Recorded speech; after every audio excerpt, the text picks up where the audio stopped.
عزیز طالبات السلام علیکم۔ السلام۔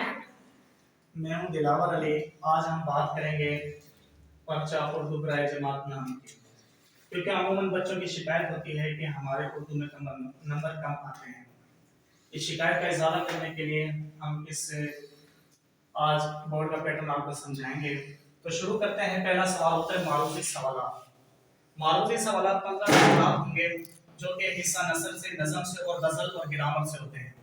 حصہ نثر میں 3 چیزیں پیدا ہوتی ہیں۔ نمبر 1، پہلی چیز نثر سے مصنف کا تعارف سبق کے دوران سے اور مشقی سوالات سے۔ مشق کے اندر عموماً متضاد، مترادف اور مذکر مؤنث الفاظ ہوتے ہیں، وہ بھی ہو سکتے ہیں۔ نظم سے اسی طرح نظم کے شاعر کے تعارف سے، اور اسی طرح نظم ہے جو اس کے اشعار سے بھی کیا ہے ایم سی کیوز لیا جا سکتا ہے اور اس کے مشق سے بھی لیا جا سکتا ہے۔ غزل سے بھی اسی طرح تعارف ہو گیا، غزل کے دوران سے بھی اور غزل کی ایکسرسائز۔ گرامر سے آپ نے پڑھا ہے واحد مذکر، واحد جمع، مذکر مؤنث، متضاد، مترادف، ان الفاظ سے بھی کیا ہے سوالات آئیں گے۔ تو حصہ نثر سے 7، نظم سے 2، جبکہ غزل سے 1 اور گرامر سے 5 سوالات ہوں گے۔ ان سوالات کو اٹیمپٹ کرتے ہوئے آپ نے بخوبی ان کو پڑھنا ہوگا، توجہ سے پڑھنا ہوگا۔ ایسا نہ ہو کہ پوچھا جائے متضاد اور مترادف پر نشان لگا دیں، پوچھا جائے جمع اور آپ اس کے واحد پر لگا دیں۔ تو احتیاط کے ذریعے آپ نے یہ اٹیمپٹ کرنا ہوگا۔ اسی طرح اشعار کی تشریح، حصہ نظم سے 4 اشعار ہوں گے، ان میں سے 3 اشعار کرنے ہوں گے۔ نظم آپ نے 4 پڑھی ہیں، ان میں سے 4 شعر آئیں گے، اس کی تشریح کرنی ہوگی، لیکن اس کے پیٹرن کو آپ نے اس کا خیال کرنا ہوگا۔ سوال نمبر لکھ کر شعر لکھا جائے گا، شعر لکھنے کے بعد نظم کا عنوان، اسی طرح شاعر کا نام، مفہوم، اور اس کے بعد تشریح کرنی ہوتی ہے۔ تشریح آپ نے اسی شعر کے مطابق کرنی ہے جو شعر آپ سے پوچھا گیا ہے۔ ایسا نہ ہو کہ نظم کی بہت سی اس کی باتیں آپ کو آتی ہو، وہ باتیں آپ لکھ دیں، اس طرح نہیں کرنا، بلکہ جو شعر میں پوچھا گیا ہے وہی آپ نے اس شعر کو واضح کرنا ہے۔ اس میں آپ اقوال کا حوالہ بھی دے سکتے ہیں، کسی آیت کا حوالہ بھی دے سکتے ہیں، حدیث نبی صلی اللہ علیہ وسلم کو بھی بیان کر سکتے ہیں۔ حصہ غزل سے 3 اشعار ہوں گے، ان میں سے آپ نے 2 کرنے ہوں گے۔ لیکن اس بات کو اچھی طرح جان لیں کہ اگر آپ کے پاس وہاں پر وقت نہ ہو اور آپ نے تمام اشعار کی تشریح کرنی ہے، کوئی شعر چھوڑنا نہیں، تو آپ شعر نمبر لکھ کر اس کے بعد تشریح کی ہیڈنگ دے کر تشریح لکھ سکتے ہیں، کیونکہ ممتحن اس بات کا پابند ہوگا کہ آپ نے اگر مفہوم کی تشریح میں لکھ دیا ہے تو وہ 1 نمبر دینے کا پابند ہوگا۔ آتے ہیں اقتباسات کی تشریح کی طرف۔ 9th کے پیپر میں 2 اقتباسات دیے جاتے ہیں اسباب سے۔ 2 اقتباسات ہوں گے اور دونوں کی تشریح آپ نے کرنی ہوگی، لیکن جب آپ سوال کی ہیڈنگ دیں گے تو آپ نے اقتباسات لکھنا ہے، اقتباس نہیں لکھنا، کیونکہ 1 سے زیادہ ہے، 2 ہیں، تو اس لیے اقتباسات کی آپ ہیڈنگ دیں گے۔ اس کے بعد اگر آپ پہلے الف کی تشریح کرنا چاہتے ہیں، الف کو آپ مینشن کریں گے، بے کی کرنا چاہتے ہیں تو بے کی کریں گے۔ الف کی کرنے کے بعد آپ نے 4 چیزوں کا خیال کرنا ہوگا اقتباس کی تشریح میں۔ نمبر 1، حوالہ اقتباس۔ آپ حوالہ اقتباس کی ہیڈنگ مارکر کے ساتھ دے کر اس کے بعد انک والے پین کے ساتھ آپ وہ جو اقتباس دیا ہوا اس کا شروع والے جملے اور درمیان میں ڈیش لگا کر اس کے آخری جملے کو آپ نے واضح کرنا ہوگا، ایک ہی لائن میں آپ نے اس کو سمیٹنا ہوگا۔ اس کے بعد حوالہ متن۔ حوالہ متن کا 1 نمبر ہے۔ حوالہ متن میں 2 چیزیں آپ نے ظاہر کرنی ہے، نمبر 1 سبق کا عنوان، نمبر 2 مصنف کا نام۔ ہاف نمبر اس طرح 1 نمبر آپ کا یہاں پر ہو جائے گا۔ 5 نمبر کی تشریح ہوتی ہے، اس میں 4 الفاظ ایسے ہوں گے جو خط کشیدہ ہوں گے۔ ہر پیراگراف کے اندر 4 الفاظ ہوں گے جو خط کشیدہ ہوں گے، ان کے الفاظ معنی آپ نے لکھنے ہیں۔ الفاظ تو ہوں گے، معنی لکھنی ہوگی، لیکن یہ خیال کرنا اگر آپ کو کسی لفظ کا معنی نہیں آتا تو کم از کم اس کے ملتے جلتے معنی کا ضرور لکھیں گے۔ اگر آپ نے چھوڑ دیا یہاں پر آپ کا ہاف نمبر کٹ ہو جائے گا۔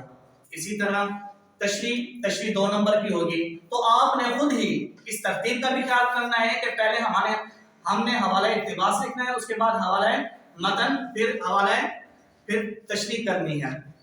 تشریح کے 2 نمبر ہوں گے اور عمدہ تشریح کرنی ہے، عمدہ الفاظ کا انتخاب آپ کا اچھا ہو اور اس پیراگراف کو آپ نے واضح کرنا ہوگا۔ مصنف اس پیراگراف میں کیا کہنا چاہتے ہیں، کون سی خوبی کو بیان کرنا چاہتے ہیں، کون سی بات کو واضح کرنا چاہتے ہیں۔ مصنف نے تو بیان کی ہوگی لیکن آپ نے اس کو واضح کرنا ہوگا۔ یہ نہیں، بعض بچوں کا سوال یہ ہوتا ہے کہ کتنی لائن ہونی چاہیے، لائن کو گننا چھوڑ دیں، آپ اس کو वाज़ेह करें। किसी वाक़े की तरफ इशारा है तो आप मुख्तसर तरीके पर उस वाक़े को बयान करेंगे। किसी तशबीह को बयान किया गया, आप उस तशबीह को बयान करेंगे। तो इन चीज़ों का आपने ख्याल रखना है। अगर उसी के मुताबिक आपको कोई शेर याद है, कोई कुरान की आयत याद है, हदीस है, तो वो भी आप उस तशबीह में ऐड कर सकते हैं। हम बात करते हैं नज़म का खुलासा या मरकजी ख्याल। 5 नंबर का होता है, इसमें आप सबसे पहले सवाल की हेडिंग डालेंगे, नज़म का खुलासा, नज़म का उन्वान, फिर शायर का नाम, फिर आपने खुलासे की हेडिंग देकर खुलासा मुकम्मल लिखना है। लेकिन ये याद रखें कि खुलासा मतलूबा नज़म का मुकम्मल इहाता करता हो। जितने भी अशार आए हैं, मुसन्निफ शायर ने हर शेर के अंदर कोई ना कोई खूबी, कोई ना कोई ऐसी बात की होती है जो दूसरे अशार से मुख्तलिफ होती है। तो आपने तमाम अशार की वो बातों का इहाता करके मुकम्मल बयान करनी है, चाहे एक सफ़े पर आ जाए, 1.5 सफ़े पर आ जाए, इससे ज्यादा ना हो। इसी तरह मरकजी ख्याल, बात बच्चे हेडिंग खुलासे के देते लिख देते मरकजी ख्याल है, या लिखते मरकजी ख्याल है, इसमें लिख खुलासा देते हैं। लेकिन बेटा ये याद रखें, मरकजी खुलासा के शायर इस नज़म के अंदर किस तरह एक बात को बयान करना चाहते हैं। मसलन हम हैं तो अल्लाह ताला की तारीफ के बारे में उन्होंने कौन से कलिमात अदा किए हैं और अल्लाह की कौन कौन सी कुदरत और कौन कौन से मनासिब को बयान किया है, इनको आप मुख्तसर तौर पर बयान कर सकते हैं। सबक का खुलासा, जितने भी आपने असबाब पढ़े हैं 9 सिलेबस में, जितने भी असबाब आए हैं, कोई 2 से असबाब के उन्वानात दिए जाएंगे, उन एक उन्वान की आपने खुलासा करना था। लेकिन याद रखें, सबक की हेडिंग देने के बाद, सवाल की हेडिंग देने के बाद आपने सबक का उन्वान, मुसन्निफ का नाम, उसके बाद खुलासा। खुलासे के अंदर तमाम तर वो बातें लेकर आनी है जो मुसन्निफ ने बयान की है, लेकिन इख्तिसार से, बिल्कुल मुख्तसर तौर पर आपने वो बातें बयान करनी है। अपनी तरफ से किसी बात का इजाफा नहीं कर सकते और न ही किसी चीज को कम कर सकते हैं, बल्कि मुसन्निफ ने जिन बातों को बयान किया है, जिस पैराग्राफ में जो बात बयान की है, उसको आप मुख्तसर तौर पर और उन्हीं बातों को आप पैराग्राफ की शक्ल में बनाएंगे। लेकिन ये याद रखें कि खुलासा की हदबंदी का जरूर ख्याल रखना है। बोर्ड के अंदर खुलासा की हदबंदी को जरूर देखा जाता है। आपको मुकम्मल सबक याद है तो आप 3 से 4 सफ़ात पर भी लिख सकते हैं, लेकिन आपने इस मुकम्मल सबक को 2 से 1.5 सफ़े के अंदर आपने समेटना है। कम से कम 1.5 सफ़ा हो, कम से कम 1 सफ़ा भी ना हो, 1.5 सफ़ा हो। 1.5 सफ़े के अंदर आकर आप ये समझते हैं कि मैं मुकम्मल इस सबक का इहाता कर लूंगा, तो आप कर लें। अगर नहीं तो ज्यादा से ज्यादा आप 2 सफ़ात पर कर सकेंगे, इससे ज्यादा नहीं करेंगे। 1.5 से कम हुआ तब भी आपके नंबर मुतासिर होंगे, अगर 2 से ज्यादा आपके सफ़ात लगे तब भी आपके नंबर में कटौती होगी। आते हैं कि सवालात के मुख्तसर जवाबात। हर सबक के या नज़म गज़ल के आखिर में मश्क भी होती है, मश्क के अंदर सवालात होते हैं। वो सवालात भी, मश्की सवालात भी शामिल है इसमें। और मुसन्निफ और शुअरा का आपने तारुफ पढ़ा है, मुसन्निफ और शुअरा के तारुफ से भी कई सवालात बन सकते हैं कि शायर के हमअसर कौन कौन से दोस्त थे, या शायर की कौन सी खूबी थी, इनकी शायरी में नुमाया थी। इस तरह के सवाल भी बन सकते हैं। ग्रामर से लें तो तशबीह, किनाया, इस्तिआरा, नावल, अफसाना, ड्रामा, इसी तरह एक्सरसाइज के आखिर में ये लिखे हुए हैं। इनकी मिसाल और इसी तरह इनकी तारीफात आपसे पूछी जा सकती है, जो हर सवाल 2 नंबर का होगा। 5 सवाल होंगे, 7 सवाल होंगे, उनमें से आपने 5 सवाल करने होंगे। आते हैं ग्रामर का हिस्सा, खत या दरखास्त। खत या दरखास्त आपको इसमें से चॉइस होगी, खत लिखें या दरखास्त, 10 नंबर के भी। लेकिन बेटा याद रखें, आपने खत लिखना है या दरखास्त लिखनी है, उस बोर्ड पैटर्न को आपने नजर रखते हुए करना होगा। इस तरह के पहली लाइन, जैसे आप सवाल की हेडिंग डालने के बाद पहली लाइन लिखेंगे, जनाब, तो शख्सियत, पहली लाइन के अंदर 3 चीजें हैं, शख्सियत है, इसी तरह इदारा और जगह। जैसे बखिदमत जनाब हेडमास्टर, गवर्नमेंट हाई स्कूल अलीबेग।